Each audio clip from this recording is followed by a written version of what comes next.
devendo os detalhes sobre os espaços LP. Acho que eu vou começar com a questão da norma.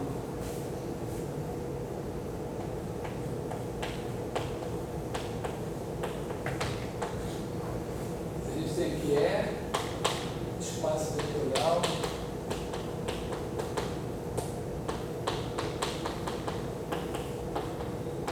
Para mim, para todos os efeitos, é real.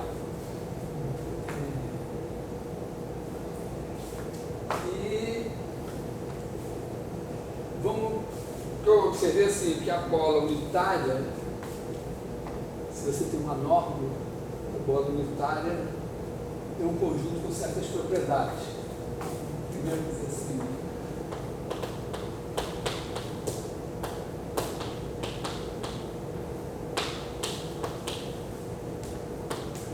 uma norma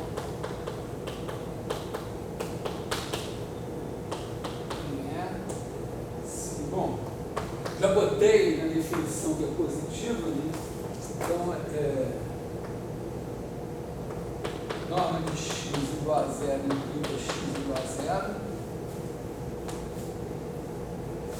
Segundo, norma de x igual a módulo de p, norma de x,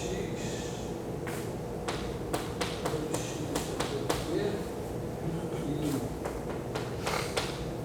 E norma de x mais y menor ou igual a norma de x y para todo x e y.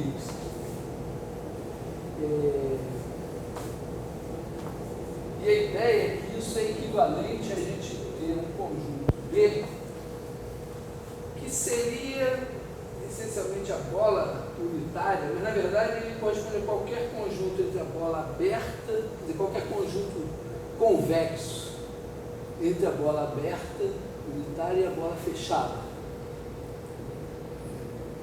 Porque a ideia é definir a norma a partir da bola. Então, a gente pega B contido em E convexo,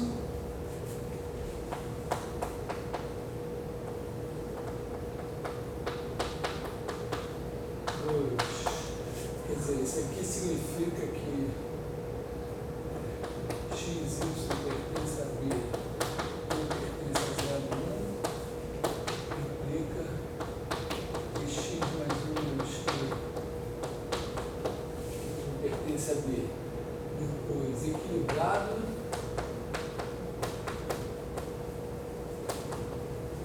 é simétrico em relação à origem. X pertence a B, x pertence a B. 3, absorvente.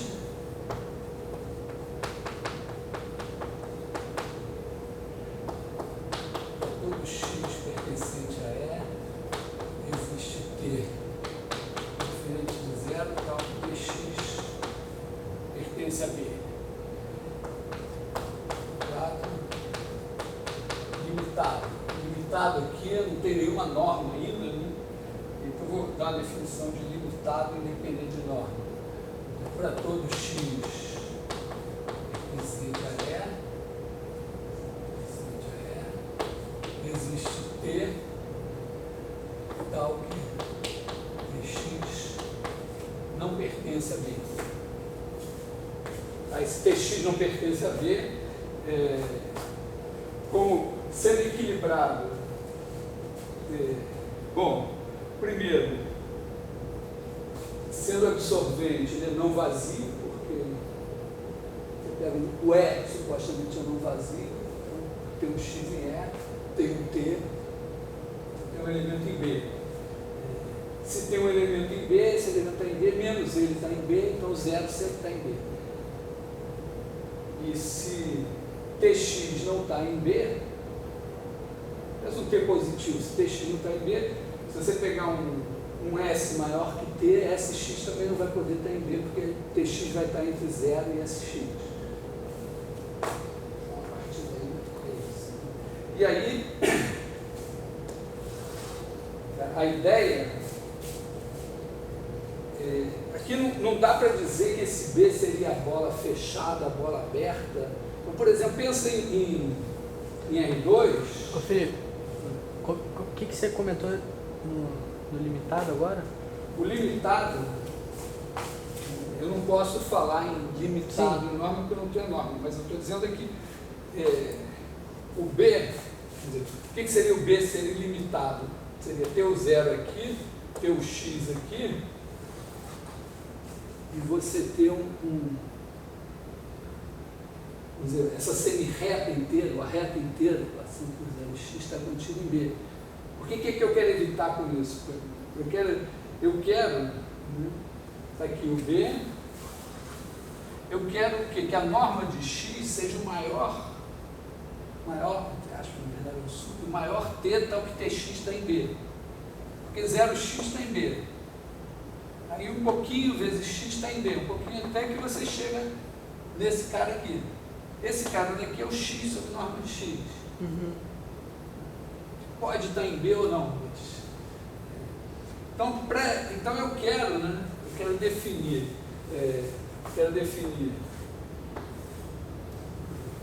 norma de x igual a 1 sobre o sup do conjunto dos t tais que tx pertence a B. Se para todo t tx estiver em B, isso vai dar zero. E eu não quero o único x para qual tx está em B para todo t, quer dizer, na verdade aqui é para todo x, x diferente de zero, porque zero é impossível. Uhum. Quer dizer, o único x para o qual esse sup é infinito tem que ser o zero. Não, é porque eu fico com uma dúvida agora que eu pensei num exemplo, aí eu queria entender por que esse exemplo falha, ou sei lá, pegar o espaço todo menos uma bola. Ele é convexo.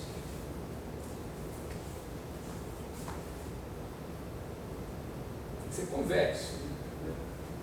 Você pegar o espaço todo menos uma bola. Na verdade não uma bola casca, mas eu acho que vai dar no mesmo, né? Uhum. Então a ideia é pegar essa definição. Pensando assim, em R2, você tem a bola unitária. Na verdade, esse B podia ser a bola fechada, podia ser a bola aberta, podia ser a bola aberta mais um ponto aqui, e continua convexo, continua satisfazendo tudo isso. Na verdade,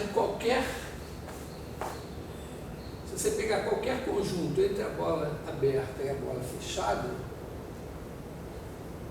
ele continua satisfazendo essas propriedades. É como se você pegar dois pontos da bola aberta, é claro que o segmento está contido na bola aberta. Se você pegar um ponto aqui do bordo, está no seu B, e um outro ponto do bordo que esteja em B, é claro que o segmento tem esses dois caras que já estão em B e o resto está aqui dentro. Então, qualquer conjunto entre a bola aberta e a bola fechada serve como B. Esse B não é exatamente a bola aberta nem a bola fechada, mas no final das contas ele vai ser, vamos dizer, deve ser uma consequência disso. Nunca fiz esse exercício, mas deve ser trivial mostrar que espero que seja verdade, que a bola, definindo assim, a bola unitária vai estar contida em B, a bola aberta unitária vai estar contida em B e a bola fechada unitária vai conter B. Se você chamar de o conjunto do X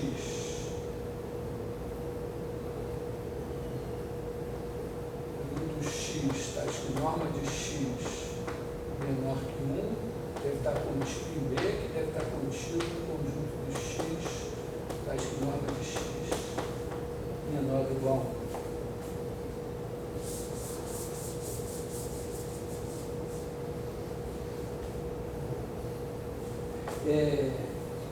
Com essa definição aqui,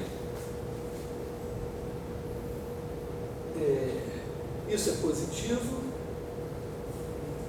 Por conta da última propriedade, o único cara que tem norma zero é o zero. a segunda propriedade, a consequência da definição, a única coisa não trivial é a desigualdade triangular.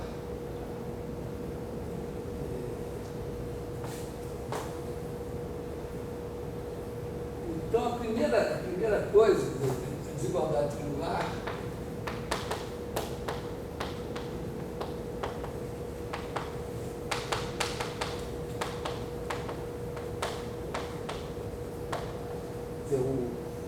eu estou provando então é que se B tem essas propriedades e eu defino a norma dessa maneira, então a norma tem essas propriedades aqui. É uma norma de verdade. Então a única coisa é desigualdade triangular. Então a primeira coisa é essencialmente mostrar que esse norma de x igual a norma de y, então norma de x mais y menor ou igual que norma de x mais norma de y. Isso, na verdade, né, uma vez que a gente já tem essa propriedade aqui, isso equivale, né, norma de x mais y menor ou igual que norma de x mais norma de y, equivale a provar que 1/2 de x mais 1/2 de y menor ou igual que 1/2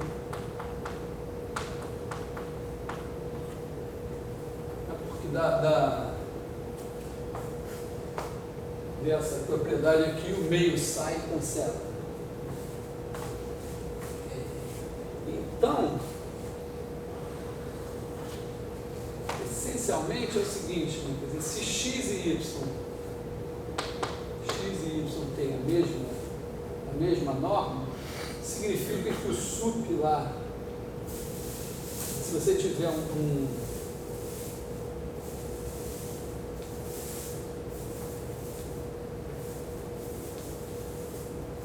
T, eu acho que eu vou simplificar essencialmente. Vou pensar assim, que x está aqui e y está aqui. Os dois são unitários.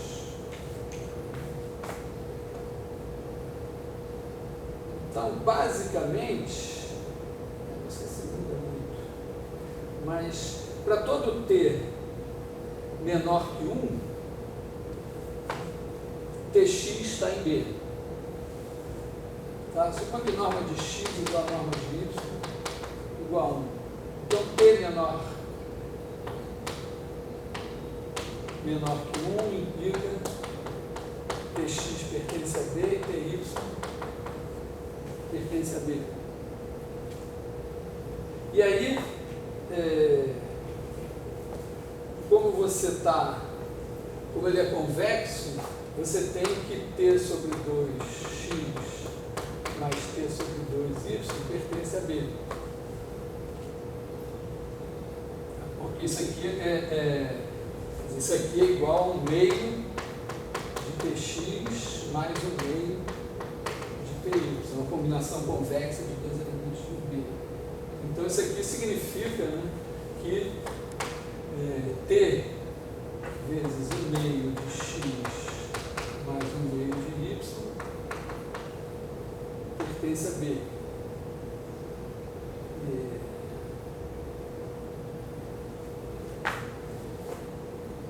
Então,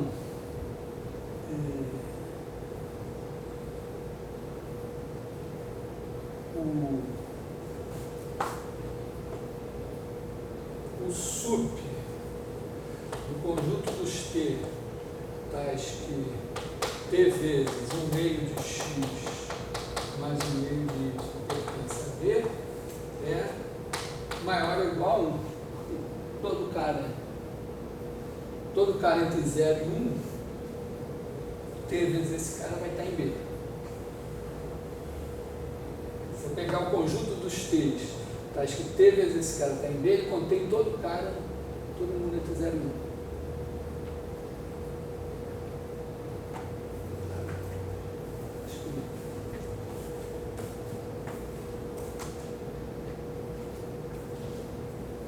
Ó, eu estou supondo que a norma de x e a norma de y são iguais a 1. Se são iguais a 1 é porque esse sub é 1. Então, quer dizer, a norma ser igual a 1 corresponde a esse sub ser 1. Então, significa que todo t entre 0 e 1, tx está em B e ty está em B. Porque, na verdade, o conjunto dos t's e tx está em B é um intervalo. Então, tem isso aqui. Então, se tx está em B e ty está em B, 1 meio de tx mais 1 meio de ty está em B, porque B é convexo. Então, t vezes esse cara está em B.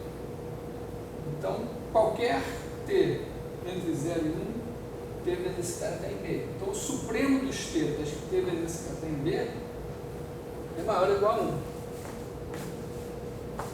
Então, significa que a norma de 1 meio de x mais 1 meio de y, que é 1 sobre esse sup, né, é menor ou igual a 1. É o que eu queria provar. Igual a 1 meio de norma de x mais norma de y. E aí, supondo norma de x igual a norma de y, é só você dividir pela norma e você cai nesse caso. Então, vale isso. Então, para preservar o lado de lá, sai da frente, quem quiser fotografar, parar o vídeo, a gente tem isso aqui.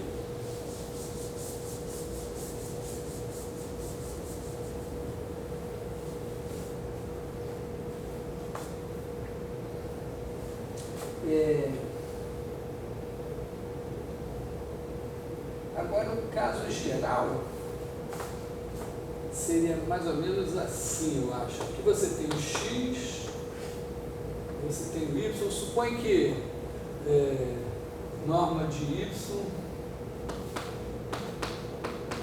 menor que a norma de x. Então, você pode esticar o y, botar maior que zero, porque no caso zero não tem problema nenhum. Então, você pode esticar o y até a norma, vamos dizer, botar aqui um z igual a norma de x sobre norma de y. Aí a norma de z igual a norma de x. Norma de z igual a norma de x. E aí esse cara, qualquer cara aqui, então norma de tx mais 1 menos q z,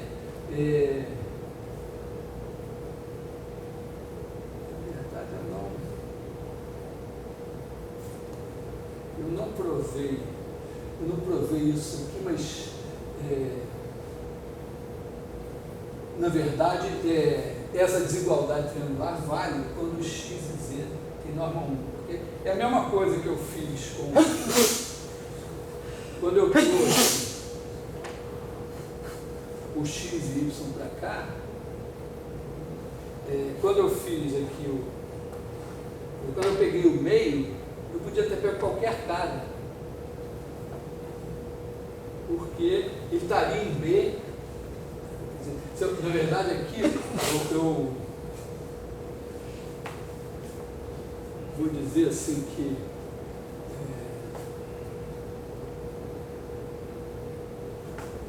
o que eu provei, na verdade, passagem 2 aqui, foi que se norma de x igual a norma de y, então norma de tx mais 1 menos t y é menor ou igual que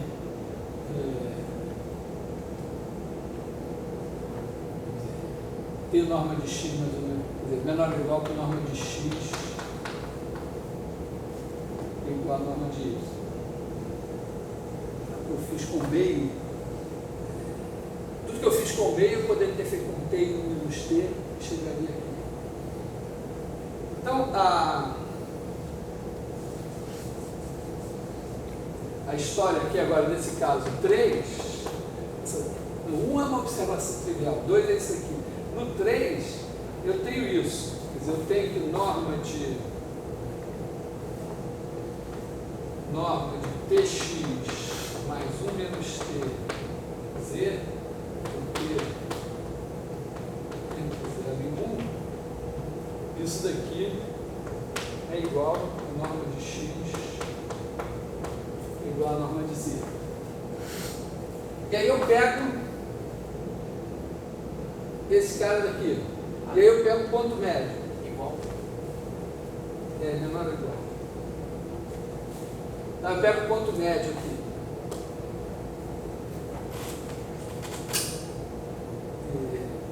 Então eu posso dizer que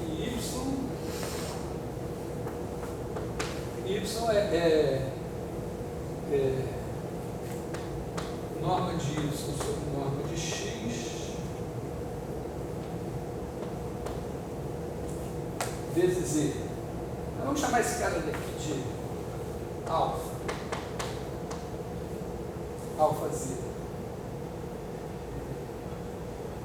Então eu estou agora olhando para a norma. Agora eu quero olhar para esse cara daqui, um meio de x mais y, que é igual a 1 meio de x mais alfa z. Que é, então, 1 meio de x mais y é igual a 1 meio de x, não sei se alfa ficou uma boa escolha, mais alfa z, que é igual a 1 meio de x mais alfa sobre 2z. E isso aqui é menor que meio, porque alfa é menor que 1.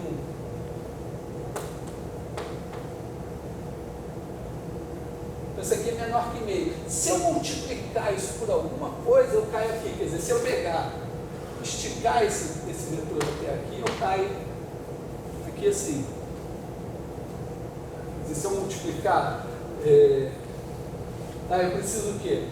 Que 1 meio S vezes 1 meio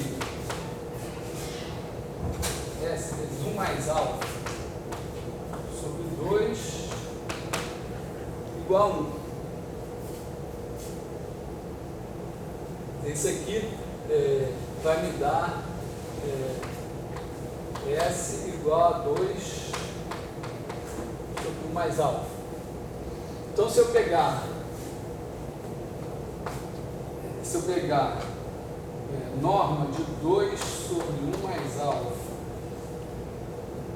que multiplica 1 meio de x mais 1 meio de y, isso daqui é uma combinação convexa de x e z. Esse daqui é igual a esse. Então isso aqui é menor ou igual que norma de x.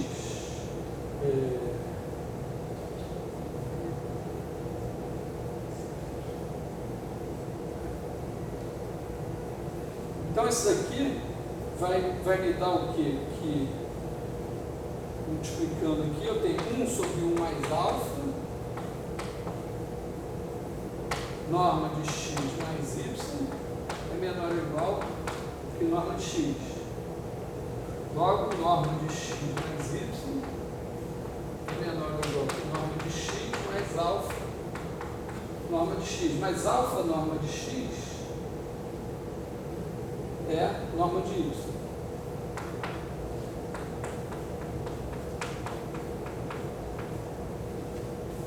pode parecer meio macetoso algebricamente, mas a ideia é simplesmente observar que no caso que os dois são iguais, você usa a convexidade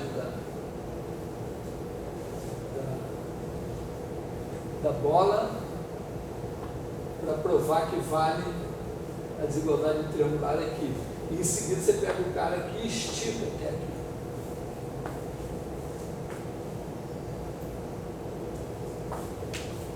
Não sei se é a melhor ideia, mas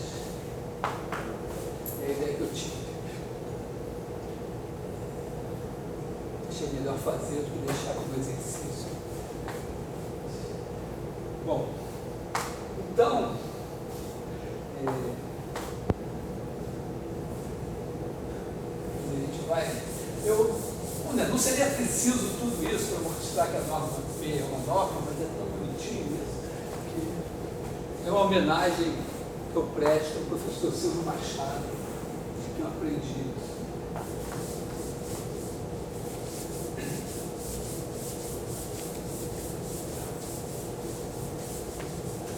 Não sei de quem ele aprendeu, quem foi o primeiro cara a observar essa história.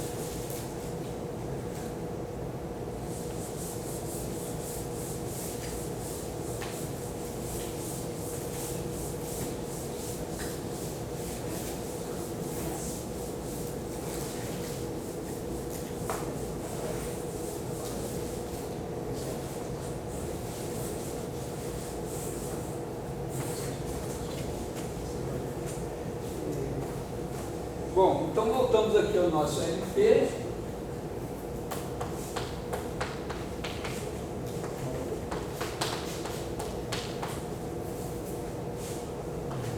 No princípio podemos colocar assim, tais que F mensurável e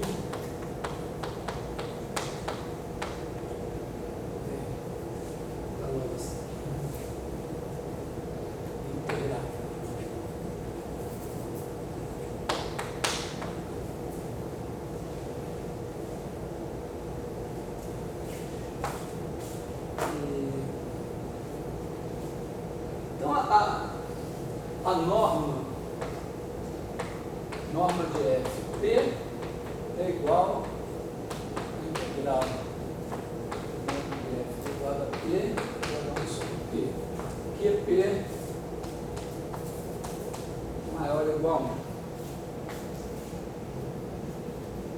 1. E justamente a convexidade da função que leva x em x elevado a P em R garante que se você tomar P igual ao conjunto das F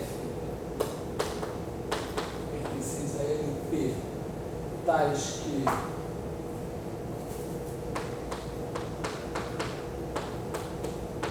menor ou igual a 1, certo.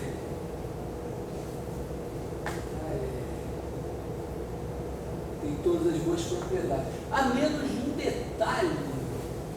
E um detalhe delicado que, vamos dizer,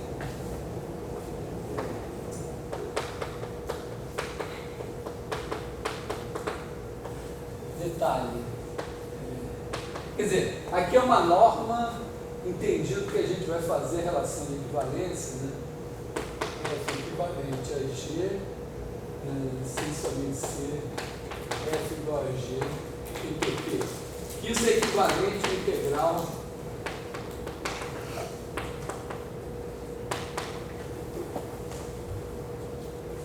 mas tem um detalhe que é o seguinte, LP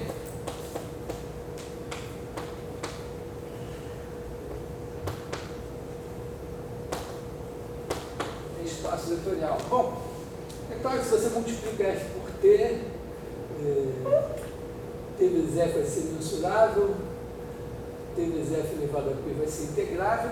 Também, se você fizer a integral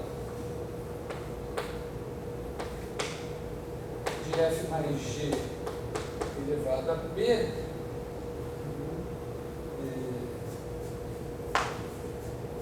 isso aqui vai ser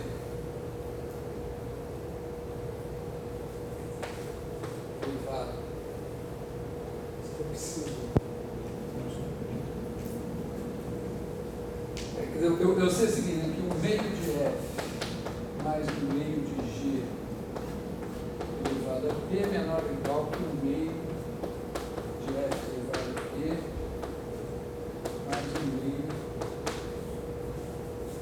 de G elevado a P. Então, se você fizer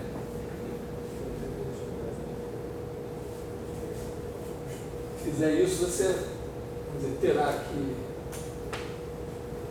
isso aqui é menor ou igual que o meio de integral de F elevado a P mais o meio integral de G elevado a P, como essas duas são infinitas. Só tem um detalhe que é o seguinte: quem garante que se F e G são mensuráveis, F mais G é mensurável? Essa dá para intuir que, assim como a gente provou usando o teorema de Fubini, o princípio de Cavalieri, na verdade, usando o princípio de Cavalieri, a gente provou que a soma de funções integráveis é integrável, a mesma coisa deve valer aqui. Mas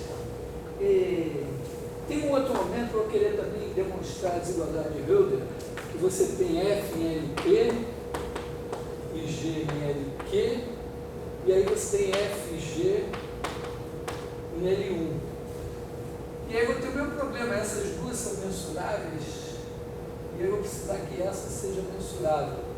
E aí já é um produto. Na verdade, assim, eu já chamei a atenção na aula passada, né? Quando você está com espaços de funções, você tem um espaço vetorial, mas tem operações, tem produtos de funções, tem uma ordem que tem um produto de funções, que é muito natural aí, que é importante. Então, de certa forma, as funções mensuráveis são as funções boas, que eventualmente não são integráveis, mas você quer operar com elas. E é importante, de alguma maneira, mostrar que a soma dos produtos e tal. Então, eu estava com uma certa preguiça de fazer essas coisas de funções mensuráveis. Tem um pequeno capítulo nas notas. Hoje de manhã eu tive uma ideia que eu acho que deve funcionar. Vamos ver se ainda funciona. Hoje de manhã funcionava, não sei se agora vai funcionar. Que eu preciso saber se as funções de LP, se eu posso somar, se eu posso multiplicar. Então, eu vou fazer uma pausa para discutir a questão da mensurabilidade. Uma esperança é a seguinte: é que quando eu tenho a função em LP, ela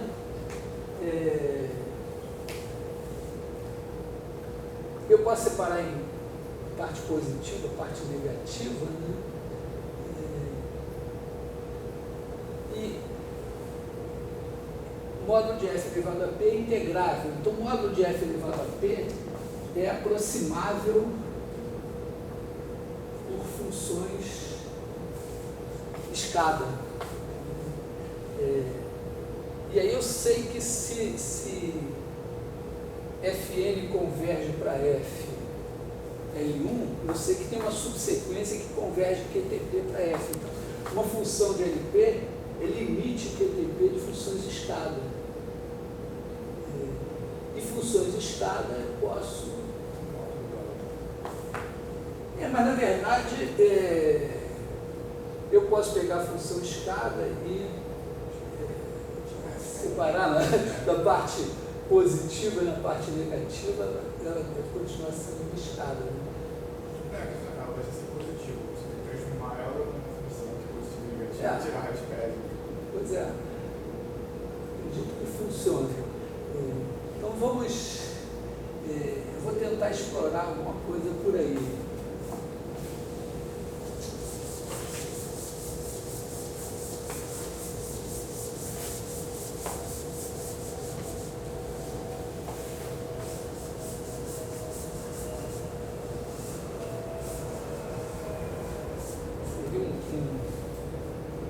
problema, talvez, esse lema,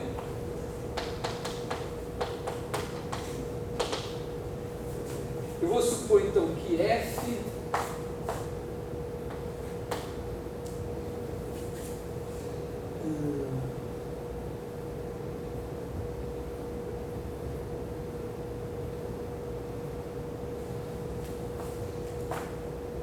soma F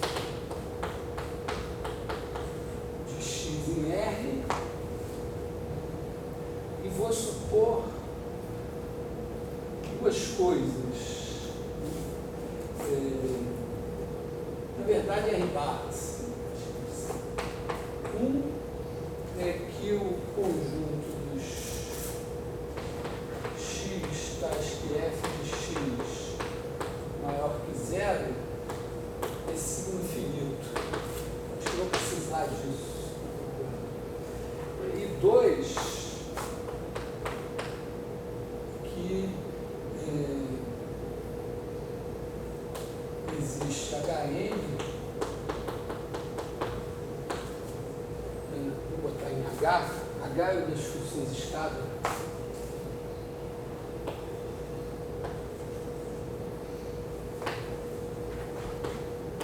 HN convergindo para F, QTP.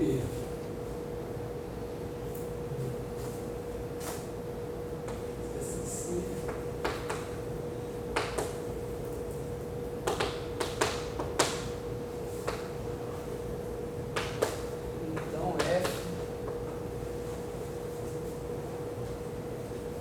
mensurável.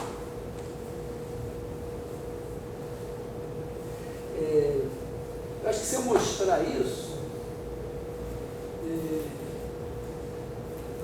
eu fico bem, porque as funções em LP,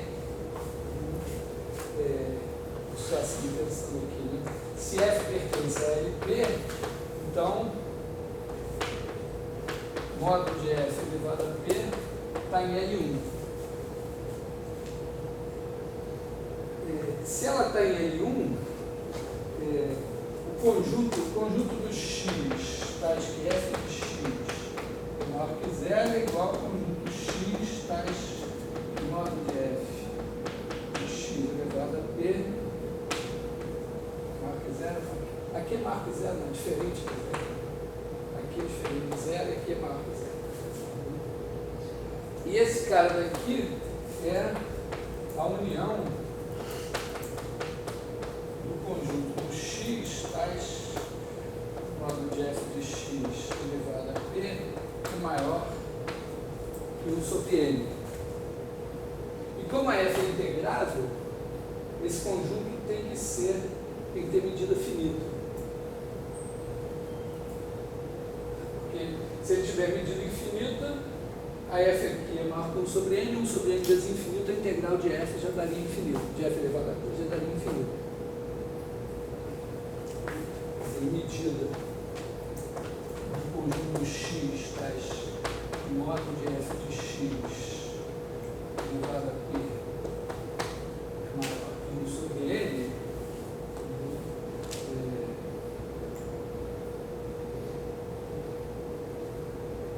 esse cara daqui infinito.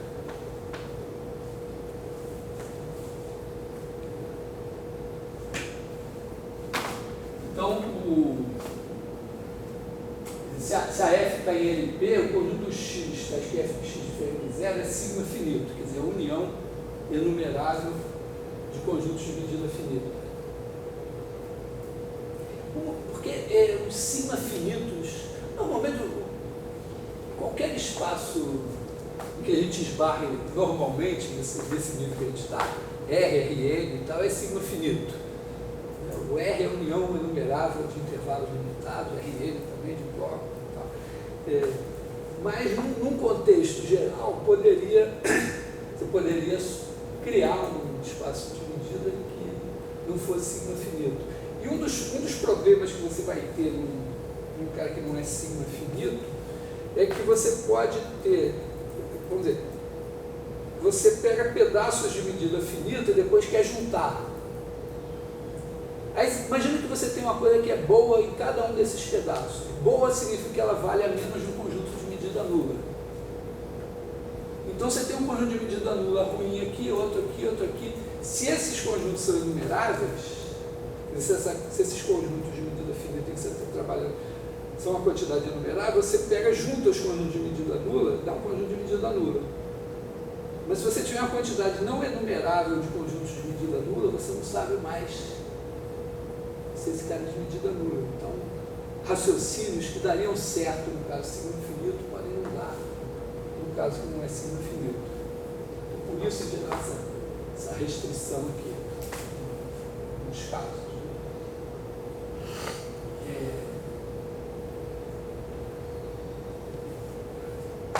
Bom,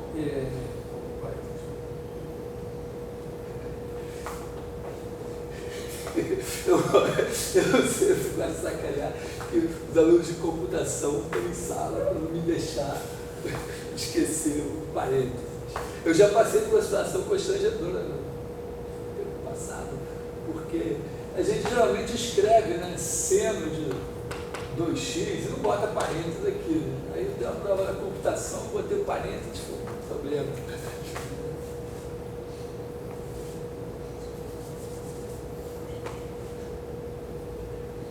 Bom, então essa parte daqui dos conjuntos das funções de LP tá boa. Essa parte aqui a gente cuida depois, mas vamos ver se esse lema aí realmente funciona.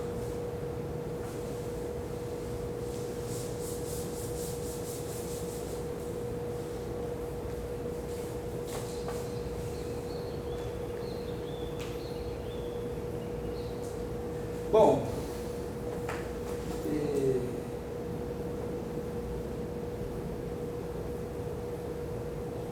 a primeira coisa, né,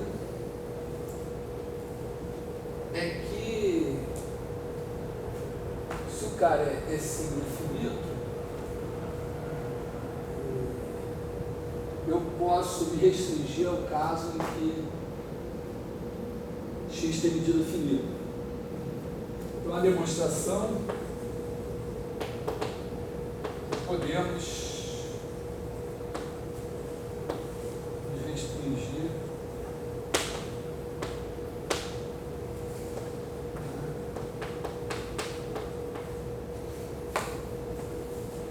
o que você faz, quer dizer, se ela é limite QTP de funções escada em x, o x você pode botar uma união enumerável de caras de medida finita, restringindo as funções escada a esses conjuntos de medida finita. Você tem funções escada, e esses conjuntos de medida finita podem ser supostos basicamente no seu anel inicial. Então você tem funções escada, e aí se a f restrita a cada xn for mensurável, a união de mensuráveis é mensurável. O subgráfico dela em x seria a união dos subgráficos, então seria mensurável. Então, podemos nos restringir a isso. E aí,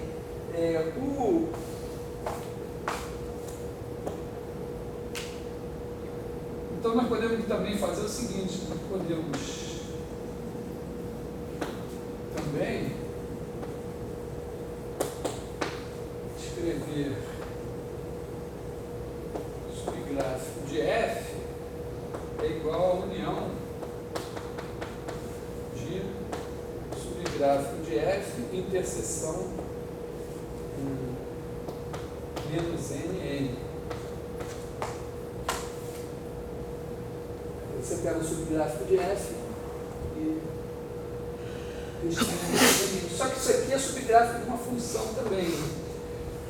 O subgráfico de f interseção menos n é igual ao subgráfico de uma certa g ou de g de x. G de x é o seguinte, né? Você tem a f, aí você corta aqui em n, em menos n, e faz essa função assim. Tá? Isso aqui seria a g. Que é, você pega o máximo entre menos n e o mínimo entre f de x e n. Então, você pegou o mínimo entre f de x e n, você está, vamos dizer, aqui assim, aí você pega o máximo com menos n e você faz isso. Então, como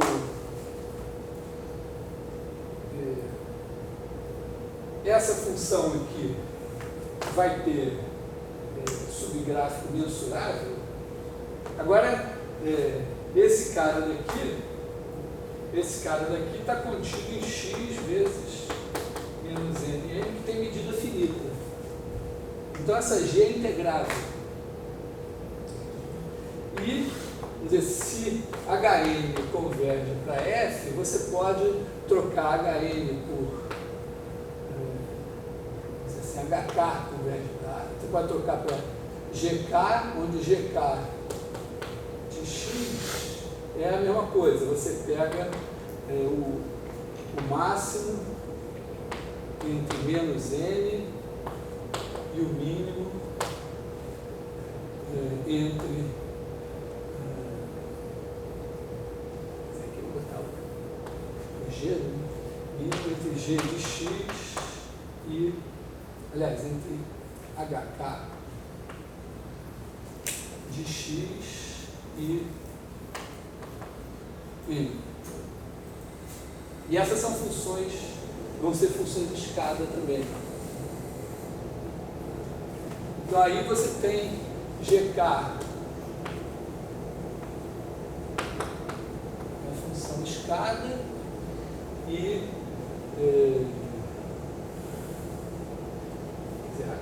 na verdade HK converge para F.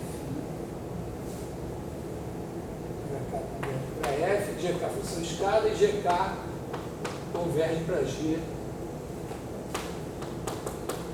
QTP. Só que aí GK vai ser, só que aí pelo teorema da convergência nominal, aqui você tem o integral de GK, integral de módulo de GK, na verdade, na verdade você pode dizer assim, módulo de GK é sempre menor ou igual a n, e a função constante n é integrável porque x é de medida finita. Estou integrando a função sobre x, que eu estou supondo que é de medida finita, então essa função é integrável. Então, pelo teorema da convergência dominada, implica que G é integrável. O que implica que o subgráfico de G tem medida finita. Então, o subgráfico de F, que é a união dos subgráficos, na verdade, das GN, né?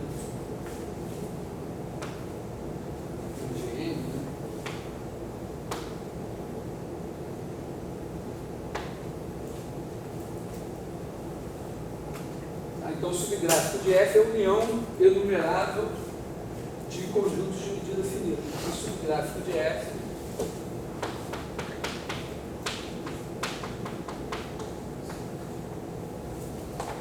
é mensurável. Então, aproveita.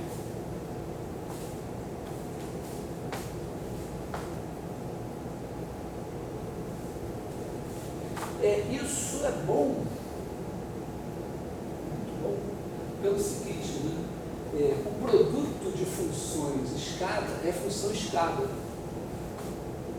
Porque quando você tem duas funções escada, você sempre pode, pegando interseções, fazer com que os degraus tenham as mesmas bases, eventualmente alturas diferentes. Pode dizer, isso aqui seria uma somatório de HI I de AI, a outra seria somatório de KJ I de BJ, aí você pega os AI interseção BJ, né, chama isso aqui de C e J, e você pode fazer as duas sendo funções de escala definidas nesses caras aqui. Supondo, inclusive, que aqui você pode supor que esses caras têm interseção vazia, esse aqui tem interseção vazia, então esse aqui não tem interseção vazia. E aí, quando você soma funções de escada, você tem a função escada. Quando você multiplica funções de escada, você tem funções de escada. E você pode até dividir funções de escada, desde que a que está no denominador, onde ela for nula, a que está no numerador também seja nula. Então, com isso, você vai poder, na verdade, provar que somas, produtos e até quocientes de funções que são aproximáveis por funções de escada sejam aproximáveis por funções de escada, então vão ser mensuráveis. Então, eu só preciso mostrar que se F está em LP, bom, primeiro eu já mostrei que essa parte aqui vai, segundo isso aqui. Então, quer dizer, quando seria se F está em LP, então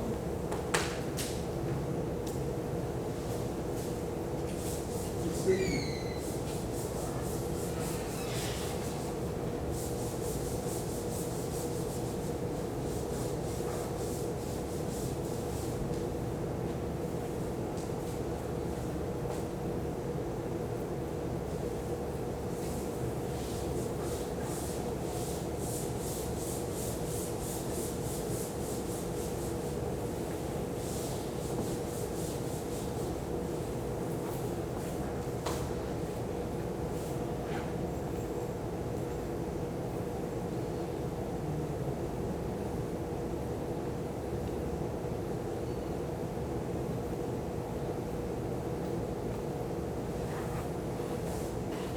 Detalhezinho aqui que eu não sei, eu não me preocupei com ele, mas talvez ele possa preocupar, que é a hora de dividir a F em parte positiva e parte negativa,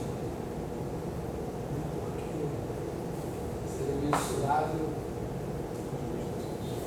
Bom, então a parte 1, a demonstração é isso, o conjunto do x, tais que f de x diferente de zero igual ao conjunto do x, tais que mod de f de x elevado a p maior que zero, que é igual à união do conjunto do x, tais que mod de f de x elevado a p maior que 1 sobre ele. Cada um desses tem medida finita. E a parte 2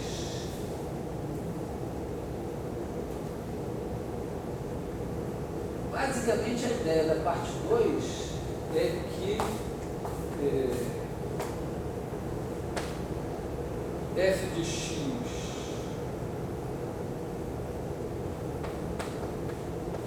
elevado a p pertence a L1. Se essa coisa está em L1, eu sei que ela é limite de funções de escala. Então, existe HN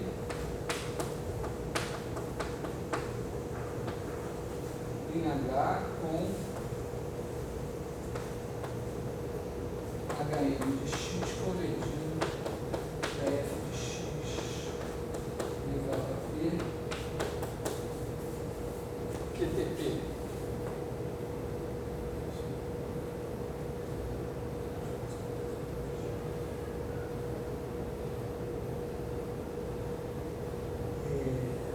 verdade, eu posso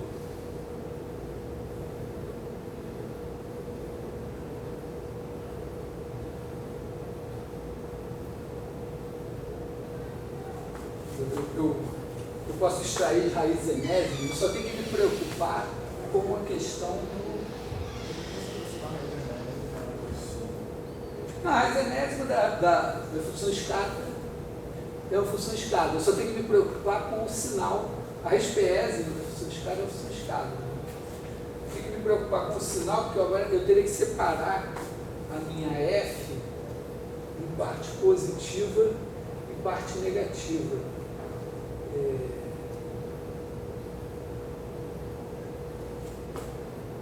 Eu tenho que saber se isso vai funcionar direitinho. Mas eu acho que funciona porque eu tenho aqui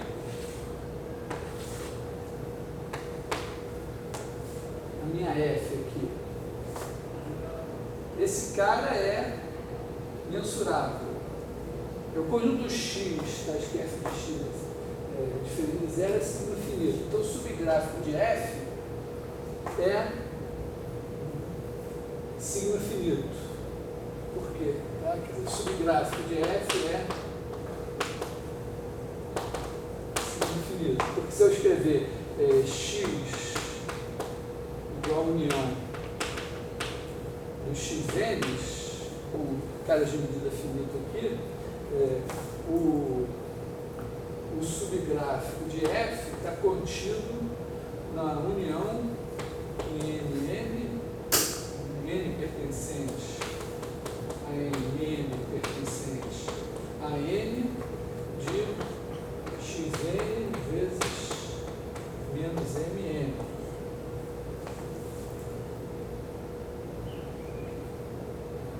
Nesses casos aqui, tem medida finita. Eu estou usando, na verdade, esse cara daqui, porque o subgráfico é sempre menor, teve essa importância. Na hora que eu defini o subgráfico de F, é o conjunto dos xt tais que 0 menor ou igual a t, menor que f de x. No caso positivo, ou união do conjunto do xt tais que 0 maior ou igual a t maior que f de x. Primeiro, isso elimina, no caso, quando f de x for infinito, o t não pode ser infinito.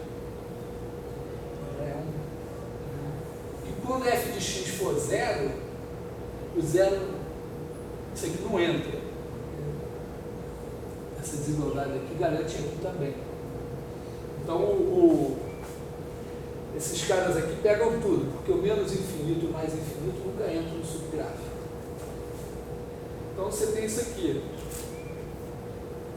E a parte positiva do subgráfico, então, se você pegar subgráfico de f, interseção, união, se você pegar subgráfico de f, interseção xn vezes 0m, isso aqui tem medida, porque isso aqui eu estou interceptando esse cara que é mensurável por esse aqui que tem medida finita. Então isso aqui tem medida. E se você pegar a união em NM disso daqui, isso daqui é o subgráfico de F+. Então F+ é mensurável, da mesma maneira F- é mensurável. Então eu posso fazer essa brincadeira aqui só com a F+, depois com a F-. Então aqui quando eu tirar a raiz pésima dessa HN, quando for na F+, eu boto sinal positivo, quando for F-, eu boto sinal positivo também, mas eu boto ao contrário. E aí isso termina a demonstração. Então, a demonstração tem isso daqui, primeiro. Segundo, observar que tanto F+, como F- vão ser mensuráveis. Então, eu posso fazer essa aproximação que eu fiz aqui para F+ e para F-. E aí eu consigo demonstrar.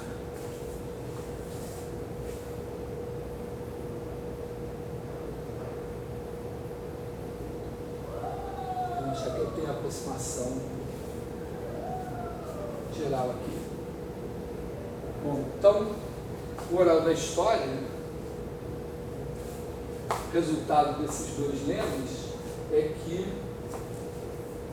eu pego duas funções, então se eu pegar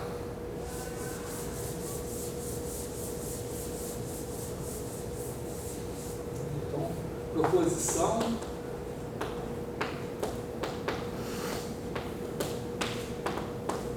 F pertencente a LP de X, G pertencente a LQ de X, isso implica que FG pertence, que FG é mensurável.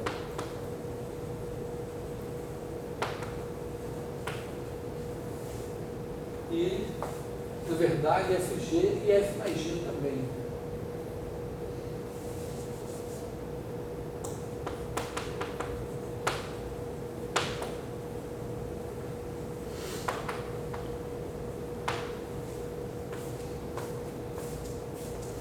Na verdade, é meio... O porco devia ter... Vamos dizer, depois, como exercício, você pode fazer o caso mais geral de funções mensuráveis. Mas baixa esse aqui.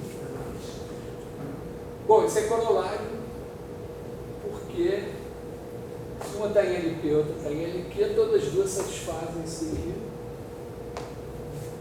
Então, tanto a soma como o produto, o conjunto do X está escrito, a soma ou o produto são não nulos, vão ser signos infinitos. E também, tanto a soma como o produto vão ser aproximadas por funções escalas. Então, tá tranquila a nossa vida.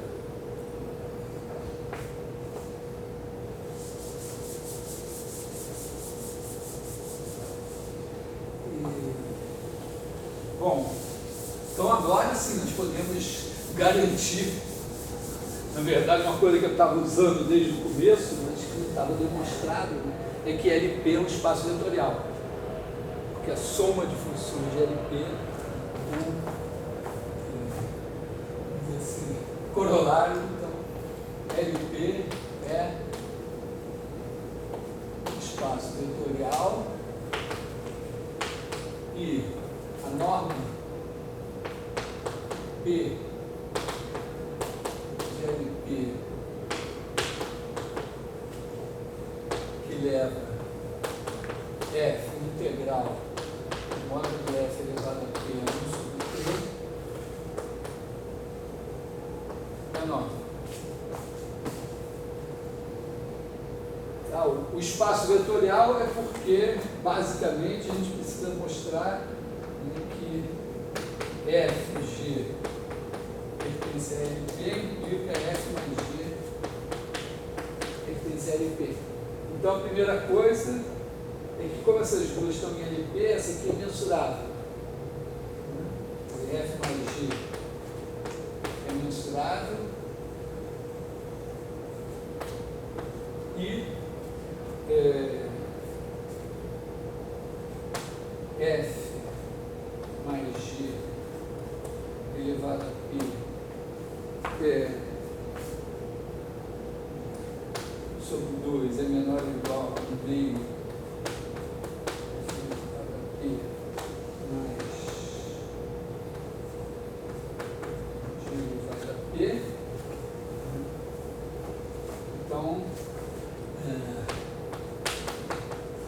f mais g elevado a p é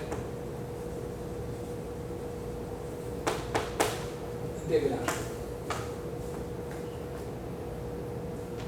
Usando o fato aqui, né, que isso vai significar que o subgráfico de f mais g elevado a p vai estar contido no subgráfico da soma dessas coisas aqui, vai botando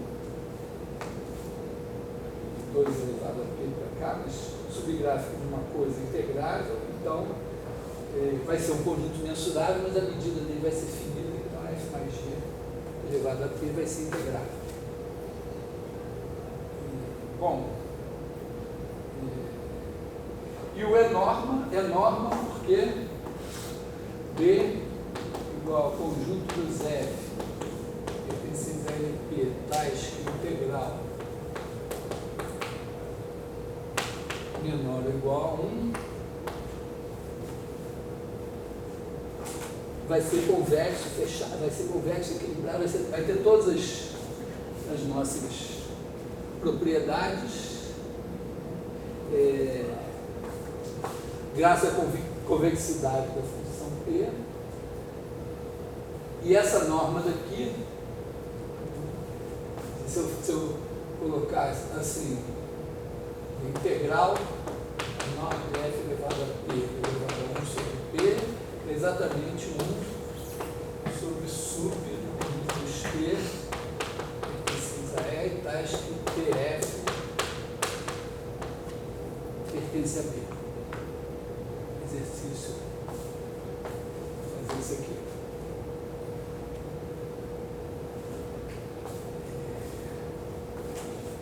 Bom,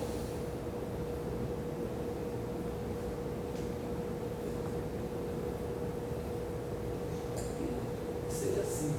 Eu não me lembro. Acho que dá para fazer assim direto. Na minha memória eu fazia isso assim, aproximando por funções escada e usando que isso vale em Rn. E aí para funções escada vale. Então, no caso, verifique. Se não der assim,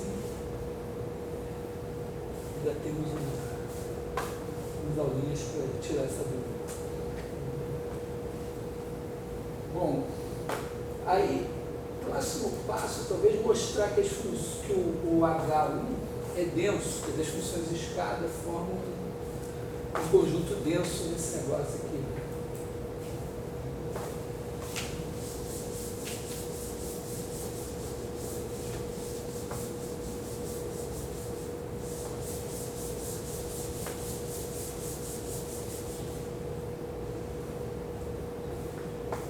Proposição H1 é denso em LP.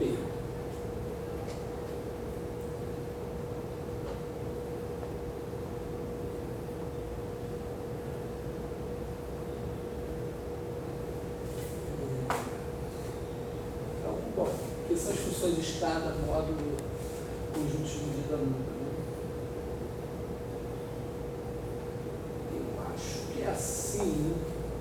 Vamos fazer F em LP, vamos fazer F maior ou igual a 0.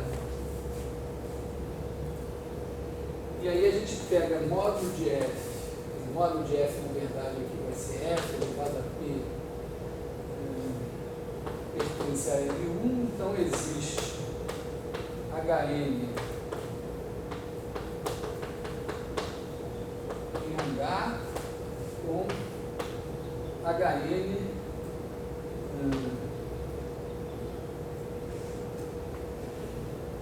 eu vou fazer direto, né? Em vez de pegar HN, eu vou pegar HN elevado a P menos F elevado a P norma 1 tendendo a zero, tá? Veja, essa função está em L1. Então existe uma sequência de funções de escada que converge para ela em L1.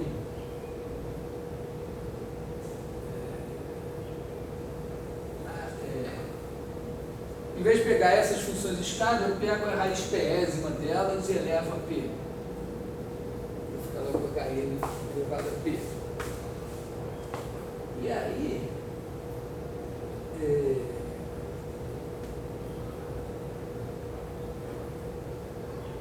uma desigualdadezinha, né? Eu gostaria de fazer o quê? Eu gostaria de fazer...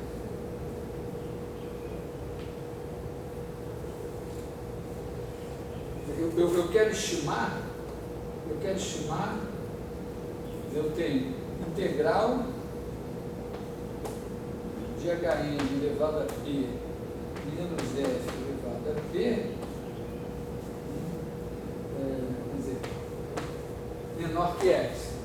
E eu quero olhar para a integral de HN menos F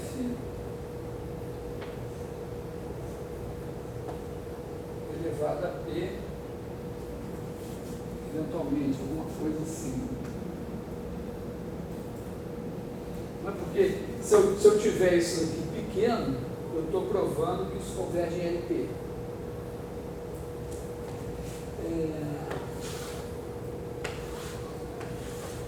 Uma figura muito interessante.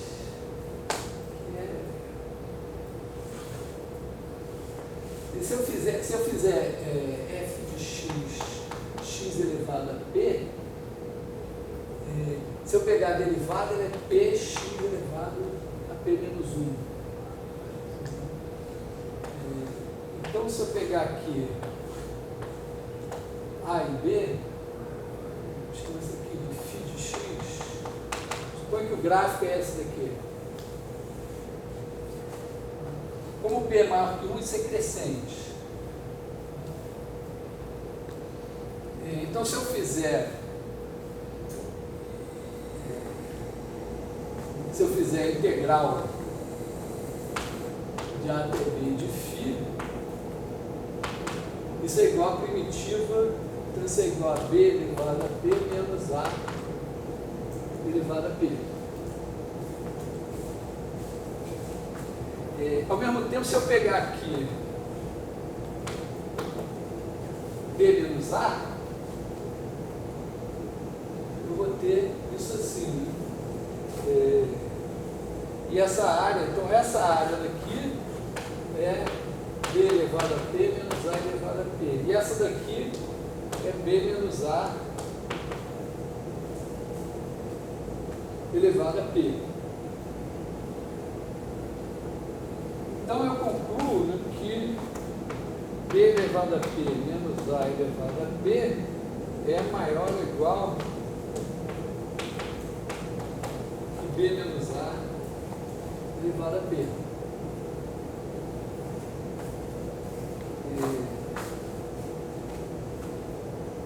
Então, isso aqui. Então, se eu supuser que isso daqui é menor que epsilon elevado a P, isso daqui é menor que epsilon elevado a P. Vou botar 1 sobre P.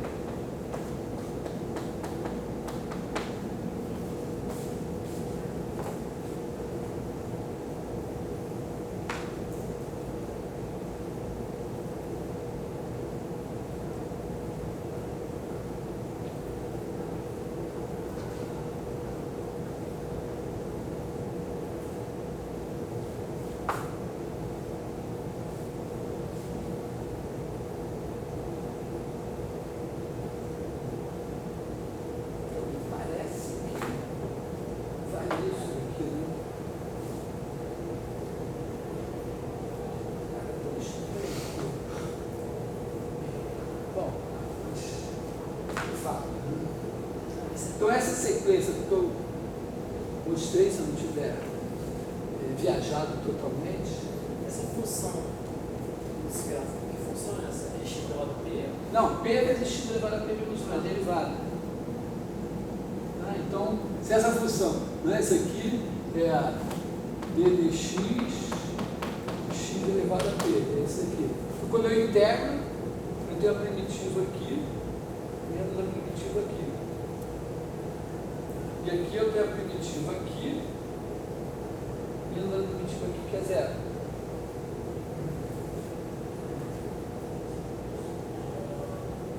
Aprendi isso comigo mesmo, com alguém que me ensinou, não sei. É que eu estou me orientando pelas minhas notas de 2009, que foram escritas por um outro eu em 2009. Eu encontrei essa figura lá, achei, pô, legal essa figura, gostei. Trouxe para vocês, eu não sei se fui eu que tive essa ideia, ou se eu aprendi isso com alguém. Com certeza alguém deve ter tido essa ideia antes. Então, isso mostra que H1 é denso em LP. Bom, eu tenho que mostrar que LP é completo. Né?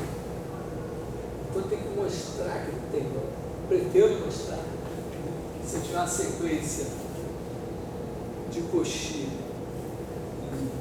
em LP, ela converge.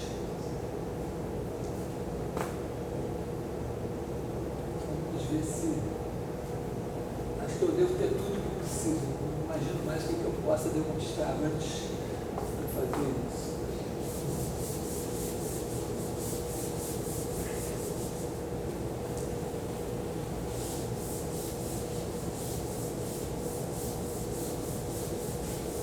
Então vamos tentar.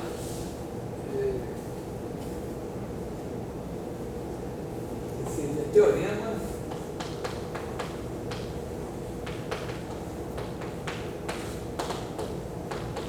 LP é completo. E deve ser verdade, né? Que se eu tiver uma sequência convergindo em LP, ela tem uma subsequência convergindo pontualmente, como foi o caso em L1. Imagino isso. Então, vamos imaginar isso, que Fn de Cauchy em LP.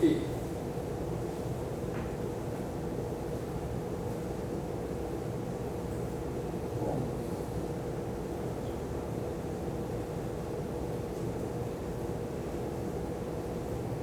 alguém vai ter que fazer aquela coisa toda de novo, de tirar a subsequência convergente. Talvez a gente possa fazer com Fn elevado a P. Né? Vamos ver, a gente tem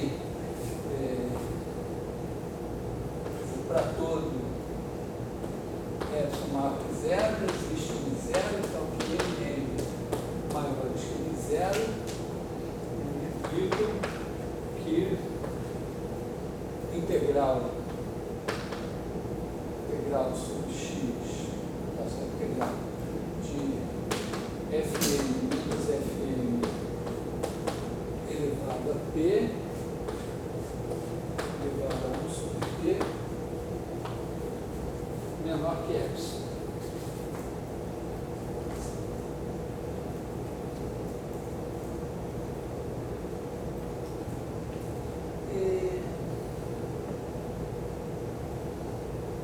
Uma suspeita assim, o primeiro problema, assim, eu dei uma sequência em LP. O meu primeiro problema é a sequência de Cauchy. Sempre que você tem uma sequência de Cauchy para mostrar que ela converge, o primeiro problema é exibir potencial limite. Eu tenho que criar uma função, digo, essa vai ser a minha candidata a limite. É claro que se a Fn convergisse pontualmente, seria bom. Eu me proponho a fazer o seguinte, né? Vamos considerar o caso seguinte, né? Fn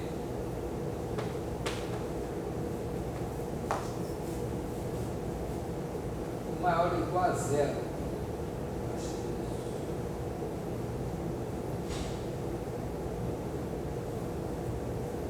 Eu vou pensar assim, no caso da Fn maior ou igual a zero.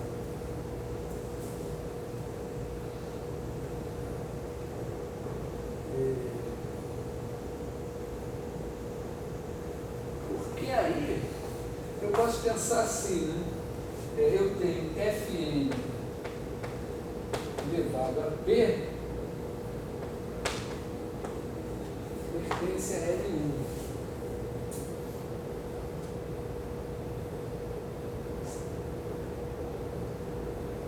Só que eu não sei se Fn elevado a P vai ser de coxinha.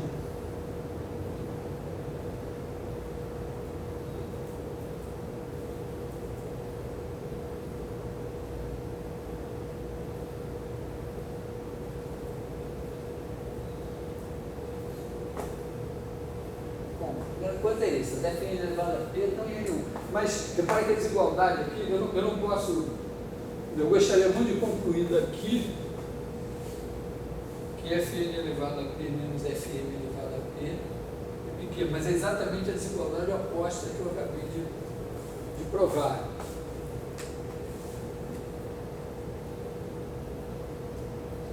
Então, talvez uma coisa seja observar o seguinte, né? Que esses caras aqui, primeiro, acho que eu nem preciso disso aqui por enquanto. Minha primeira observação é que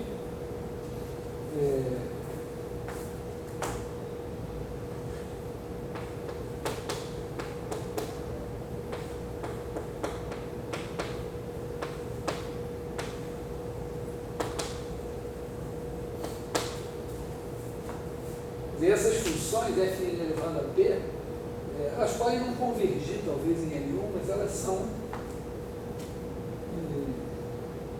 uma sequência limitada.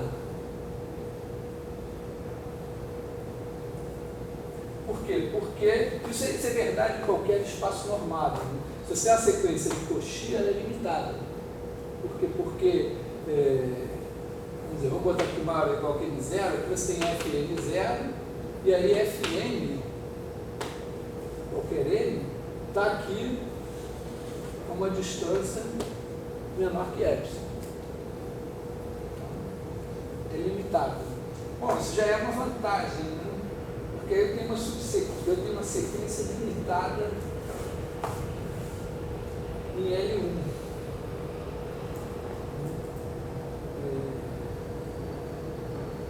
Será que isso me dá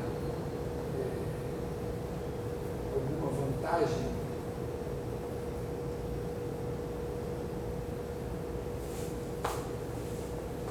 Não sei se eu pego o limite do ínfimo.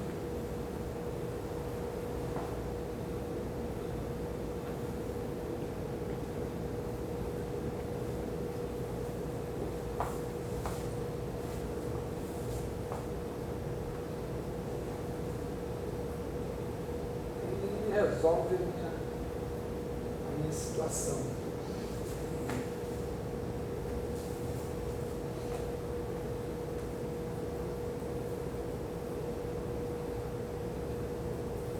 Isso aqui eu passo para as funções estáveis. Essa é uma possibilidade, uma linha de tentar demonstrar por aqui.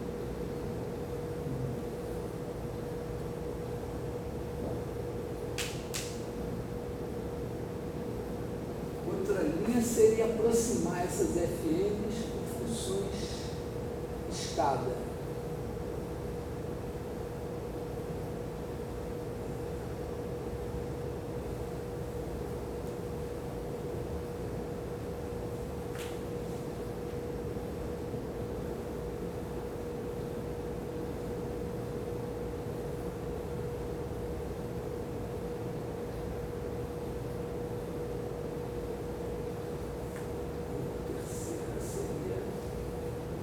Eu quero, não sei se vocês têm em mente, porque a demonstração em N1 foi meio penosa, eu tive que fazer uma série e tal. Provavelmente dá para fazer a mesma demonstração aqui em LP. Eu usei, em N1, a gente fez assim, né? Seria isso. Uma de Fn de Fn.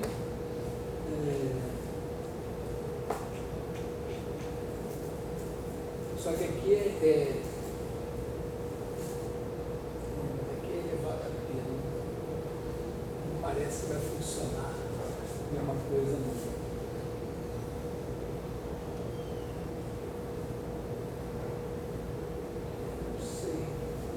Acho que eu vou encerrar aqui, porque senão eu vou ficar tentando ter uma ideia que eu não estou tendo agora. Já está em cima da hora mesmo. Vou deixar aqui o suspense. Quer dizer, o problema aqui, então nós temos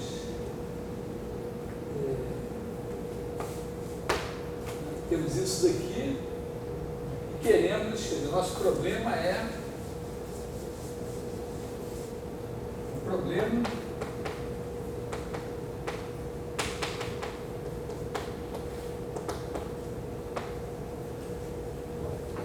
encontrar F candidata a limite de Fn em LP. Tipicamente, encontrar essa F, a gente deve definir ela como limite QTP de alguma coisa. Possivelmente uma subsequência disso aí, a gente tem que algum caminho para fazer isso. Tem Fn elevado a P seria candidata, mas vamos deixar isso suspenso no ar.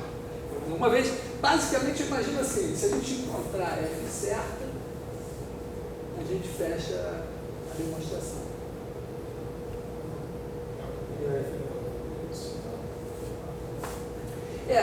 Na verdade,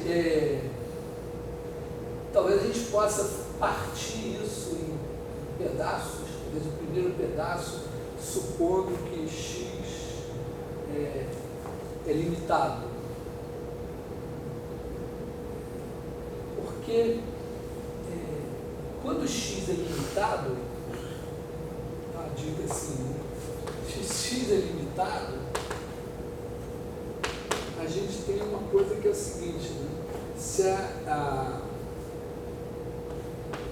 integral de f elevado a p infinito, geralmente a integral, qual é o problema? Pegando uma função positiva, qual é o problema dessa função positiva? A integral dela ser finita ou ser infinita.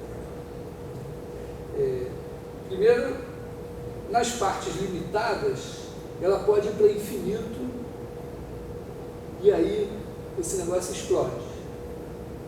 E lá nas partes ilimitadas, ela até pode ir para zero, mas ela tem que ir para zero, mas ela pode não ir para zero suficientemente rápido e isso explode. Então, o que acontece com o P? Nas partes finitas, o F elevado a P é maior que F. Nas partes limitadas. Quer dizer, quando nas partes limitadas, dizendo melhor, nas partes limitadas eu estou interessado no que acontece quando F é grande. É isso que me prejudica. Mas quando F é grande, F elevado a P é maior que F. Então, se a integral de F elevado a P é finita no conjunto limitado, a integral de F também é finita. Porque o pedaço que é menor que 1 está bom, o pedaço que é maior que 1 vai ser mais rápido. Já no infinito é o contrário, quer dizer, lá longe do infinito, quando a integral de F é finita, eu estou preocupado com os pontos em que F de x é menor do que 1. E aí F elevado a P é menor que F. Então, F elevado a P também é integrável. Então é vantagem aqui a gente considerar o caso em que x é limitado. Porque no caso em que x é limitado, né, você vai ter, isso aqui implica que a integral sobre x também é finito. Então aí você tem uma sequência que em L1 está limitada, aí você já tem alguma possibilidade de tentar subsequência, de fazer alguma coisa aqui. Talvez seja interessante provar o caso ilimitado e depois pegar o caso sigma finito. E o caso geral, bom, como eu estou com funções em LP, quando os pontos em que elas são não nulas é sigma finito, eu tenho a quantidade enumerável de funções, então eu posso pensar que eu estou numa coisa sigma finita. Acho que dicas assim de possíveis soluções, possíveis demonstrações para isso. Ver se na próxima aula terminamos isso.